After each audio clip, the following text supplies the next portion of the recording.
Exit poll का मैं पूरा चीरफाड़ करने जा रहा हूं और पूरी हकीकत बताने जा रहा हूं। सोचिए, जो लोग आपको चपरासी नहीं बनने देना चाहते हैं वो इस देश के दलित, पिछड़े, किसान, आदिवासी, अल्पसंख्यक को चीफ मिनिस्टर बनने देंगे? इस देश में एक चपरासी की वैकेंसी आई है जिसमें बेईमानी न हुआ हो? इस देश में इकोनॉमिक वीकर सेक्शन की एक वैकेंसी आई है जिसमें सीट बढ़ा न दिया गया हो? इस देश में आतंकवाद से भी बड़ा खतरनाक है जातीय आतंकवाद। आतंकवाद तो सिर्फ बम फोड़ता है, और आतंकवाद जाति देखकर जान नहीं लेता है, न धर्म देखकर जान लेता है। बम फूटता है, हमारे जैसे, आप जैसे सारे धर्म जाति के लोग मारे जाते हैं।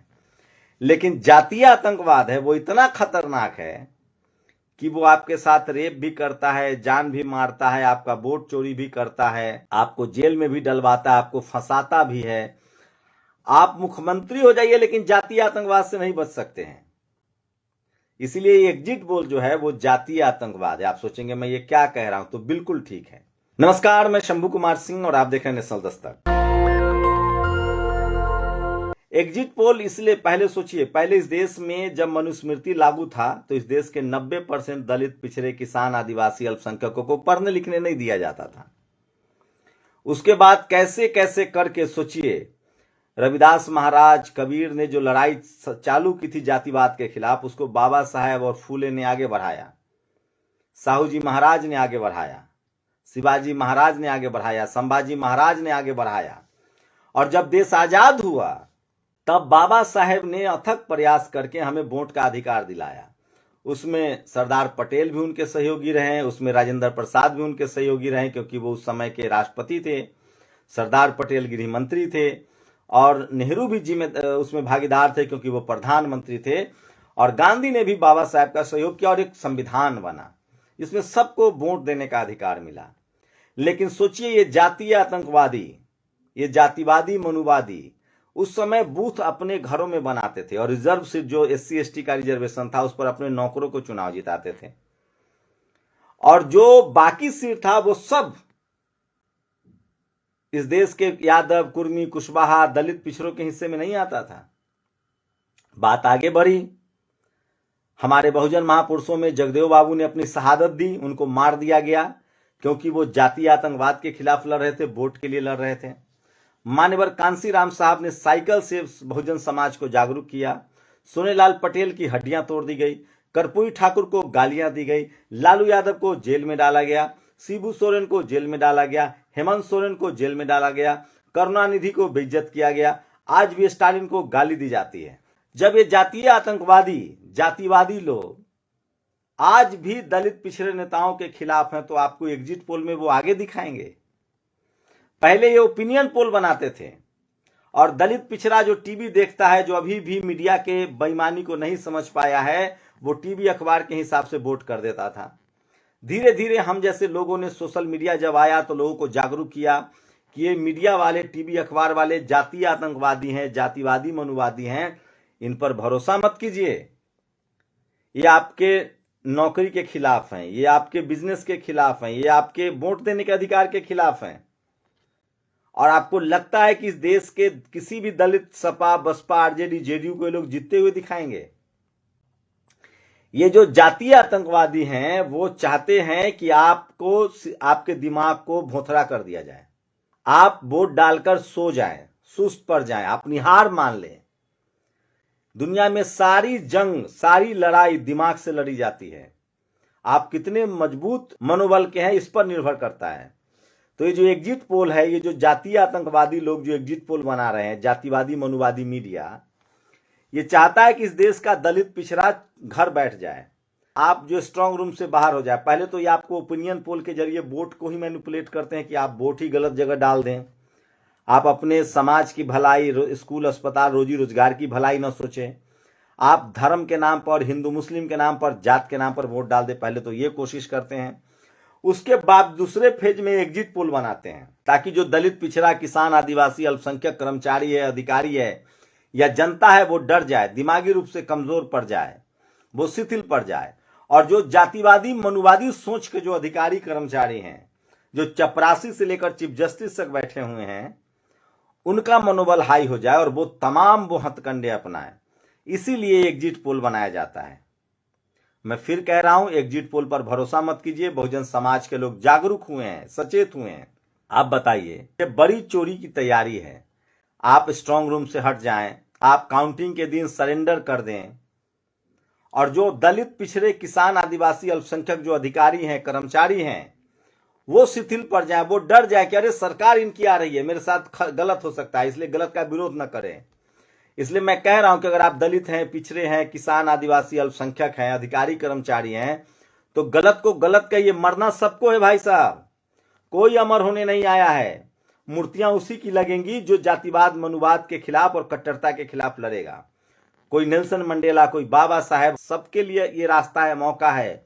आप मंडेला हो सकते हैं, बाबा साहेब हो सकते हैं, फूले पेरियार अंबेडकर हो सकते हैं, जगदेव बाबू हो सकते हैं, आप मान्यवर बन सकते हैं, लालू यादव, मुलायम सिंह यादव, अखिलेश यादव, तेजस्वी यादव बन सकते हैं, आप रामविलास पासवान, नीतीश कुमार भी बन सकते हैं।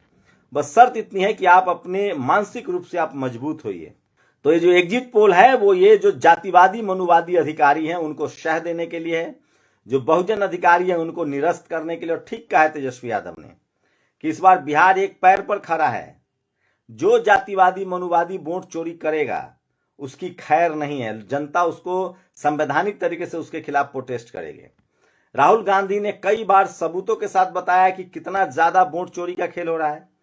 अभी एक रिपोर्ट आई है कलेक्टिव रिपोर्टर्स की, 5000 वोटर जो है वो यूपी के, बिहार में हर विधानसभा में, लगभग एक विधानसभा में रिपोर्ट्स आई है कि 5000 यूपी के वोटर पाए गए।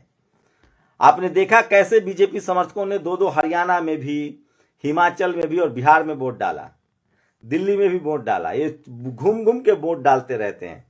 इन सबके बावजूद 90% आबादी दलित, पिछड़ों की है। समाज बहुत बदला है। आप इंडिया गठबंधन की बात करें तो यादव ने वोट किया, मुस्लिम ने वोट किया, तांती ततमा ने अति पिछड़ा वोट किया जो पिछली बार नहीं था, मल्लाह समाज, निषाद समाज ने वोट किया जो पिछले बार नहीं था, दलित समाज का बड़ा चंग गया है, ये पिछले बार नहीं था। तो सवाल है कि जब 90% में 70%, 65% लोग एक तरफा वोटिंग कर रहे हैं तो हार कैसे जाएंगे। ये सब कुछ अच्छा कहा राम गोपाल यादव ने कि ये चोरी का एक नया तरीका है कि आप सरेंडर कर जाए, बैठ जाए। इसलिए जरूरत है कि आप ईवीएम के आसपास रहें, स्ट्रांग रूम की निगरानी करें, और बहुजन समाज के नेता जो राजनीति में हैं, सामाजिक आंदोलन में हैं, उनसे गुजारिश है, जैसे मैं पत्रकार हूं, आपको आगाह कर रहा हूं, ये मेरी नैतिक जिम्मेदारी है शोषित पीड़ितों के साथ खड़ा होना। ये टीवी अखबार कभी आपका सगा नहीं था। अरे ये आपका धर्म नहीं दिखाता है। कभी देखें दलित, पिछड़ों के, कभी बुद्धिस्टों का कार्यक्रम नागपुर दीक्षा भूमि दिखा दें। ये आपकी नौकरी के खिलाफ है, ये आपके आरक्षण के खिलाफ है, ये लोग संविधान के खिलाफ है। जातिवादी, मनुवादी सोच के अधिकारी हों या पत्रकार हों, वो किसी दलित, पिछड़े को मुख्यमंत्री बनते हुए दिखना चाहेंगे। मैं फिर कह रहा हूं, आपके पास वोट है, वोट का अधिकार है। बिहार चुनाव पर देश की नजर है। इस बार आप चूक गए तो फिर से लोकतंत्र खतरे में आ जाएगा, संविधान खतरे में आ जाएगा। बिहार ने 2015 में भी हराया था, 2020 में भी ये सेकेंड नंबर पर थे, और अब तो नरेंद्र मोदी 240 सीट पर हैं। बिहार चुनाव के नतीजे केंद्र के नतीजे भी तय करेंगे। राहुल गांधी ने कई बार दिखाया है कि किस तरह से वोट चोरी हो रही है। इसलिए सावधान रहिए, सतर्क रहिए और बिल्कुल निगरानी करते रहिए। ये एग्जिट पोल पर बिल्कुल भरोसा नहीं कीजिए। ये लोग तो जीते आदमी को मार देते हैं। ये लोग तो पाकिस्तान पर कब्जा करवा रहे थे। इनको किससे सर्वे करते हैं, किससे मिलते हैं, कुछ नहीं पता है। बिहार में तो लोग वोट देने के बाद नहीं बताता कि किसको वोट दिए हैं। तमाम तरह की उलझने हैं। ये जो एग्जिट पोल है ये सिर्फ मानसिक दबाव, मानसिक प्रेशर बनाने के लिए है, और जो जातिवादी सोच, मनुवादी सोच के जो अधिकारी है उनको ताकत देने के लिए है, और जो ईमानदार दलित, पिछड़े, किसान, आदिवासी, अल्पसंख्यक है उनको रोकने के लिए है। मुझे कई सारे अधिकारियों ने कहा है ये बिहार है, ये बिजली चली गई है, फिर से अभी आ जाएगी तो मैं फिर से इसको शुरू करूंगा। मैं इसलिए कह रहा हूं कि ये जो जातिवादी आतंकवादी है, मनुवादी आतंकवादी है, इनसे सावधान रहिए। ये आपकी वोट चोरी को इसीलिए बता रही है, इसीलिए अंधेरा कर दिया जाता है। तो आपको मानसिक रूप से अंधेरा करने की कोशिश है, इसलिए सावधान रहिए, सचेत रहिए, वोटों की निगरानी कीजिए, स्ट्रांग रूम की निगरानी कीजिए। और ईवीएम, ये ना तो एग्जिट पोल पर भरोसा है, न और ना ही आप ओपिनियन पोल पर भरोसा करिए। ये आपको चपरासी नहीं बनने देना चाहते हैं, चीफ मिनिस्टर बनने देंगे, यही सच्चाई है। तो सोचिए फिर से आ गई है बिजली। तो मैं फिर कह रहा हूं कि ये इन पर भरोसा मत कीजिए, सिर्फ आपको मानसिक रूप से कमजोर करने के लिए है, ताकि आप हताश हो जाए, हैरान हो जाए। लोकतंत्र में हताश के लिए जगह नहीं है। मैं फिर कह रहा हूं, जो वोट प्रतिशत है, दलित बहुजन लगातार एकजुट हो रहे हैं, पहले से और समाज एकजुट हो रहा है। अगर इसी तरह से शोषित वंचित समाज के लोग बोलते रहे, सोशल मीडिया का दौर रहा, तो एक दिन आएगा जब 90% लोग स्कूल, अस्पताल, पढ़ाई लिखाई और दवाई के लिए वोट करेंगे और उनकी सरकार होगी। टीवी अखबार के भरोसे मत रहिए। जो हमको चपरासी नहीं बनने देना चाहता है वो मुख्यमंत्री बनाएगा। टीवी अखबार की जाति आरएसएस की जाति से मैच करती है और जातिवादी मनोवादी सोच का अभेद किला टीवी अखबार है।